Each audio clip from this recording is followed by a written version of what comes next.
The Ballad of Selectum Collection Bodrum, a symphony of disappointment in 5 alleged stars. Oh, gather round, my fellow travellers, and let me weave you a tale so tragic, so unhinged, it would make a Greek chorus weep into their ouzo. This is the story of Selectum Collection Bodrum, a place where dreams go to die, where 5-star ratings are a cruel joke, and where the only thing luxurious is the sheer audacity of their deception. Let us begin with the room. So, the rooms. Picture this: you drag your suitcase, because of course there are no elevators. This is medieval chic, darling, up 2 flights of stairs, your arms screaming for mercy, only to be greeted by the scent. Not the crisp linen and sea breeze fantasy you were sold, no. This is the stench of decay mold creeping up the walls like a bad omen, bathrooms that haven't seen a scrub brush since the Ottoman Empire, and a balcony that's less private retreat and more concrete slab of despair. The walls paper thin, you will hear your neighbors snoring, you will hear them breathing, you will hear their existential crisis at 3 a.m. Privacy, a myth, and the foodo sweet suffering. The breakfast buffet is a crime against gastronomy. Imagine a single sad platter of cheese scraps guarded by a chef who looks at you like you've personally insulted his ancestors when you dare ask for more.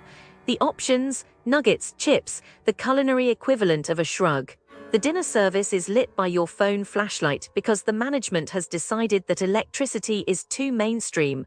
The cutlery, you hunt for a clean fork like it's the holy grail.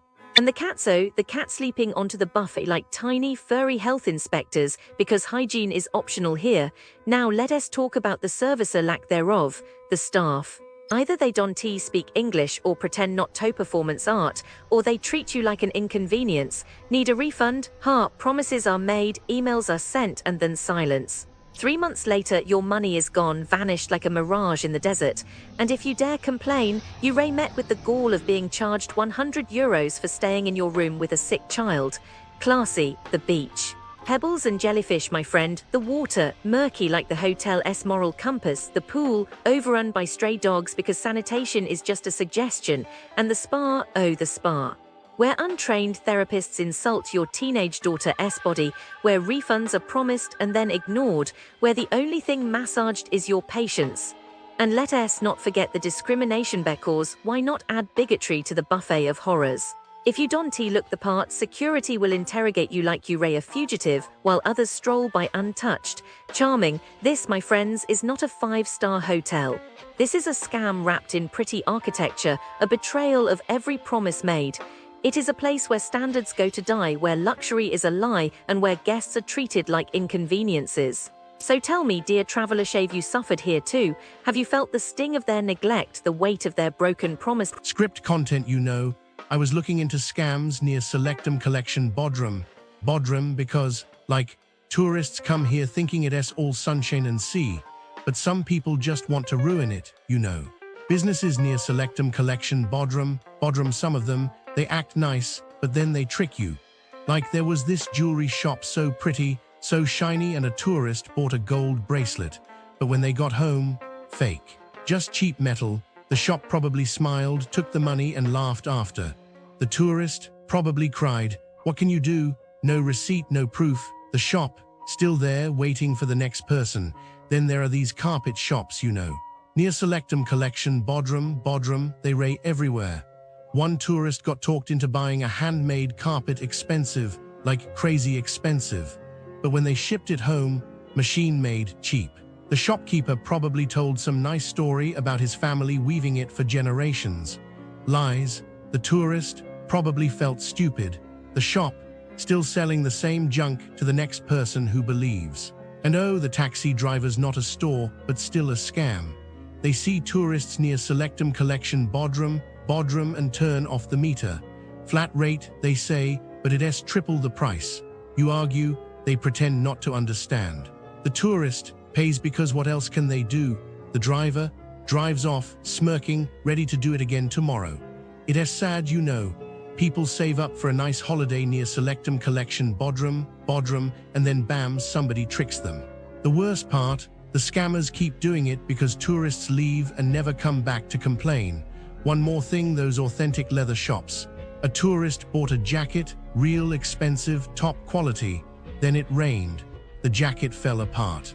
Fake leather, the shop, still open, the tourist probably threw it away and felt cheated. It's just why ruin someone's holiday like that? Near selectum collection bodrum, it should be happy. But some people, they just don't care. Okay, here's the intro music, a melancholic, slightly off-key piano piece, right? Let's talk about what awaits you beyond the gates of the selectum collection bodrum. Because a beautiful hotel, a luxurious experience, it can create a rather selective view of reality. A view that doesn't quite prepare you for what's just outside. And frankly, it's a view I found unsettling. I've spent a considerable time sifting through what other travelers have shared about their experiences with the businesses surrounding this resort. And what I've found is a consistent undercurrent of disappointment, a feeling I suspect many will share. It's not outright maliciousness, you understand. It's more a pervasive sense of being taken for granted, a sort of casual disregard for basic standards, for simple courtesy.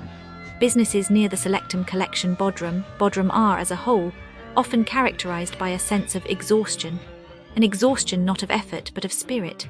They seem to operate on the assumption that tourists will arrive, spend money, and leave reviews somewhere else, never to return. This is the baseline. This is what you're dealing with. It's a slow unraveling of hospitality, isn't it? Let's start with the shopping. Midtown Shopping Center, for instance. It presents itself as modern as a hub of activity. But the reality, according to many, is grim. The complaints aren't about a lack of shops, it's about a lack of care. It's as if the mall itself is sighing, resigned to its fate. People are talking about toilets that are, and I quote, dirty, unmodernized, and stink very bad. It's not a matter of a slightly messy cubicle, it's a systemic failure to maintain basic hygiene. It's a smell that clings to your memory, apparently. Several people noted maintenance work happening during peak season.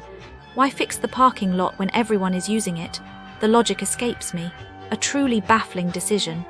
One person described it as walking through a ghost town with a bad smell. Not exactly the retail therapy dream, is it? And the sense of unease doesn't stop there. Security feels absent. There are issues with deceptive practices. One reviewer reported a telecom provider aggressively upselling them an unwanted data plan, refusing to reverse the charge.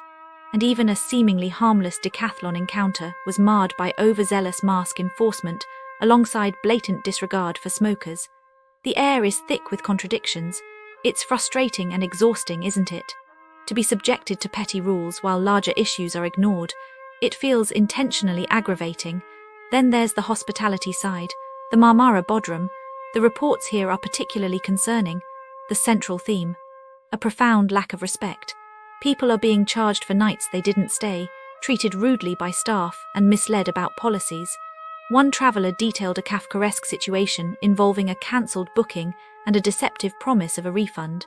The hotel, described as outdated, feels like a relic of a bygone era, clinging to outdated standards. There are even allegations of surveillance and information being leaked to the press.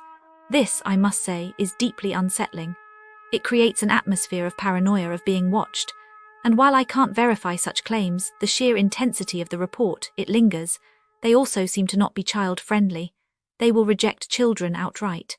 The staff, repeatedly described as unrespectful and rude, appear to operate with a sense of entitlement.